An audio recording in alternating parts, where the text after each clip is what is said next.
আসসালামু আলাইকুম।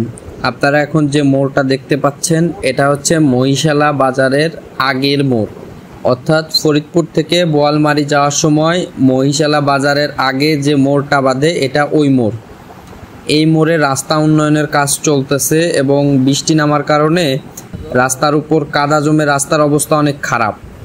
সব যানবাহনের জন্য একটা বাজে অবস্থা তৈরি হয়েছে, বিশেষ করে বাইকারদের জন্য এটা একটা ভয়ঙ্কর ফাঁদ। আজকে বৃহস্পতিবার, অনেকেই বিকালে এবং রাত্রে বাইকে করে বোয়ালমারী বাড়িতে ফিরবেন। তারা অবশ্যই যথেষ্ট সতর্কতা অবলম্বন করুন, কারণ ওই টাইমে এমনিতেও রাস্তায় যানবাহনের চাপ অনেক বেশি থাকবে। এবং আপনারা এখানে যে সাবধানতার যে সতর্কতা চিহ্নটা দেখতে পাচ্ছেন, এটা দেখে আপনার বাইকে কন্ট্রোল আনতে বা যানবাহন কন্ট্রোল আনতে এটা কিন্তু অনেক দেরি হয়ে যাবে যদি আগে থেকেই সতর্কতা অবলম্বন না করেন।